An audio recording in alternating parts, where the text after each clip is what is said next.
She always said it was off limits. That room at the end of the hallway in my grandmother's old Victorian house, the one with the black door and the rusted brass handle, was the one place we were never allowed to go. Not as children, not as teens, not even now that I'm 28 and technically too old for ghost stories. "Locked for a reason," she would say if anyone asked.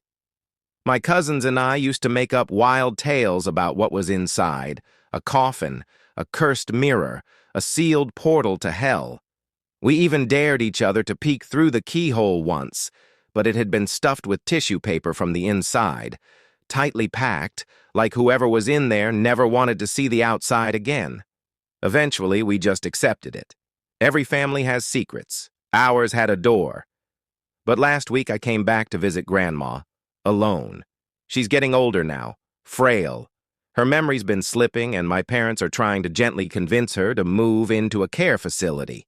I volunteered to stay a few nights, help out, and see how she's really doing. The first 2 nights were uneventful, mostly. She talked to herself a lot. I figured it was just age, or loneliness. I'd hear her whispering from the kitchen, or humming to someone in the hallway. But whenever I'd ask who she was talking to, she'd shake her head and say, "Just remembering." Then came last night. I had trouble sleeping. The old floorboards groaned under every step, and the wind outside kept rattling the shutters. At around 1:45 a.m., I got up to grab a glass of water.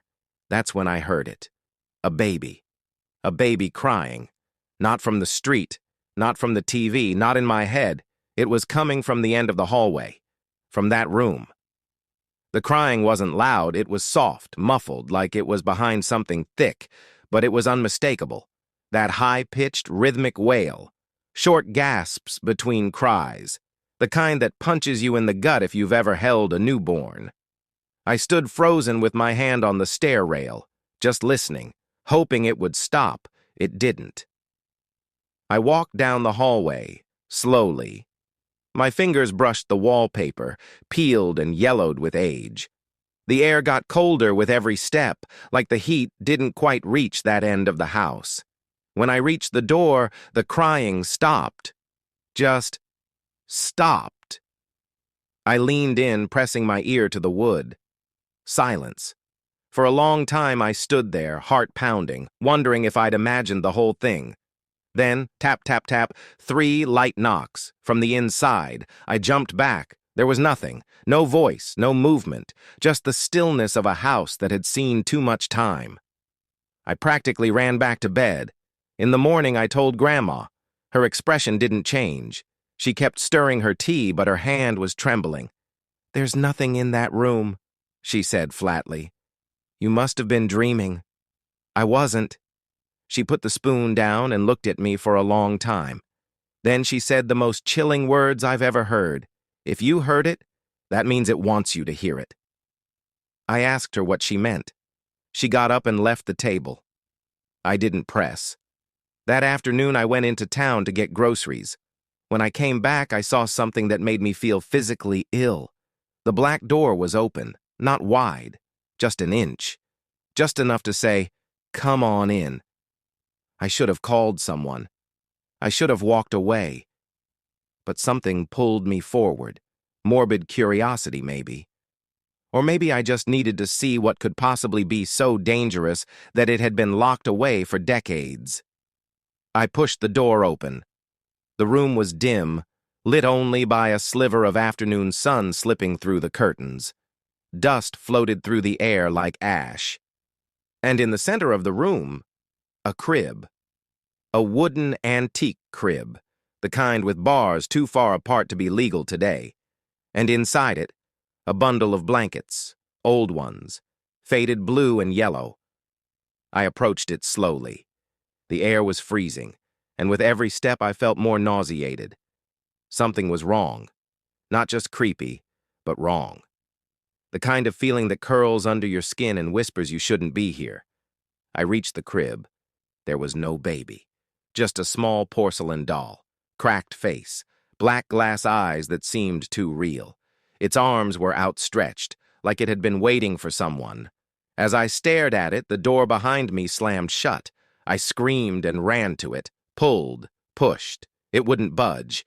Then came the crying again, not from the doll, from the walls. It surrounded me, deep, aching sobs, angry, pitiful, hungry cries, like dozens of babies wailing in unison. My vision blurred, and I swear to God, I saw shadows moving across the wallpaper, tiny handprints pressed from the inside. I don't know how long I was in there. Minutes? Hours? Eventually, the door creaked open by itself. I stumbled out, shaking, and found Grandma standing there. "You opened it," she said. "It was open when I got here," I shouted. "Why is there a crib? Why is there a doll? Why—" She raised a hand. "I told your father to seal that door," she said quietly. "But he never listens, just like his father. And now you've heard them too." "Heard what?" She looked tired, more tired than I've ever seen her. "You're not the first," she said. "That room was for your uncle, the one who died."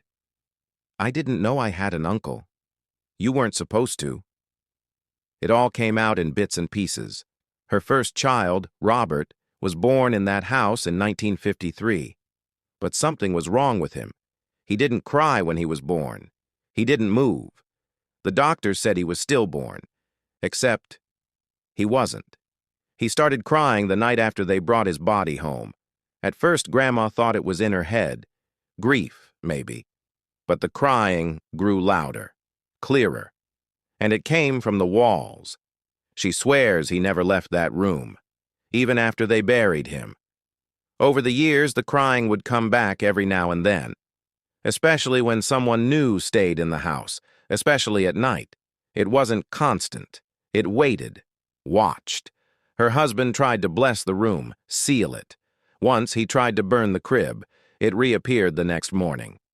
"He wants a mother," she whispered, "and he's never going to stop crying until he gets one." I packed my bags that night. Grandma's in a facility now. She agreed after a few days, after I begged. She's safer there. And the house? It's empty. For now. But sometimes, I still dream about it. About that room. About that doll. About the soft, wet crying echoing down the hallway. And when I wake up, I swear I can still hear it. Even in my apartment. Even miles away. Even now.